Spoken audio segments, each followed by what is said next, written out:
Alright, I'm doing my persuasive speech on hiring minimum wage.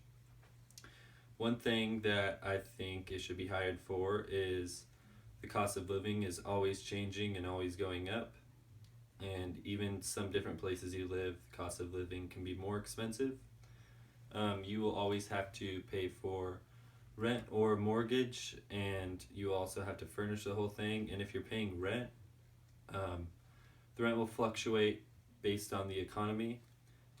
Everybody needs necessities such as clothes, and you'll always outgrow clothes, or there'll be a change of seasons, so you're always spending money on clothes. You need food and water, and you also need shelter and heat and air conditioning can always be really expensive. There could be something going on such as family troubles. A family member could have gotten sick and they may have been the ones that support the family, so now you have to try and work hard to help support and provide an income when you're working for $7.25 an hour. They'll also have medical bills, and that will also cost a lot of money.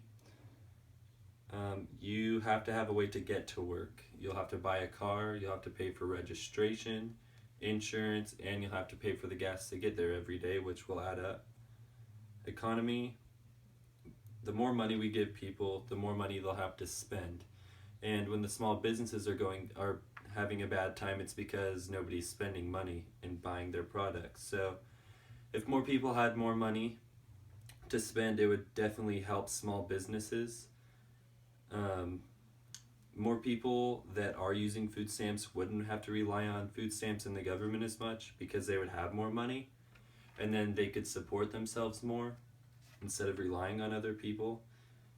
But now even a full-time job paying $7.25 an hour can't always support a family. Full-time, somebody makes around $14,000 to $15,000 a year, which is very terrible.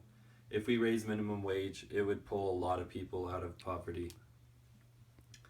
Some downfalls, because we raise minimum wage,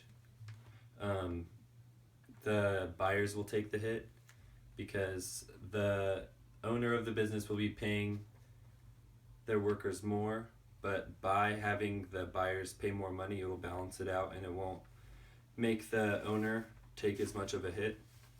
It will not only benefit teenagers, which most people think minimum wage workers are all teenagers. They're not. The majority of them are, like the average age is around 35 years old, and the majority of the people that are working for minimum wage are 20 or older, so very few of those are actually teenagers. Many of the workers aren't just supporting themselves.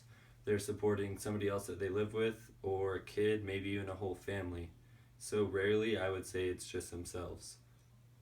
I just am not really sure how it's expected for somebody to support themselves, much less a whole family, on a wage of making $7.25 an hour.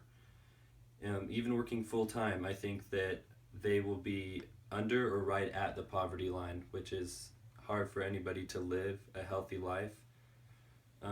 My sources would be phys.org, the 3 reasons to raise federal minimum wage, pro-con, should federal minimum wage be increased, and ABC News, 17 million reasons to raise minimum wage.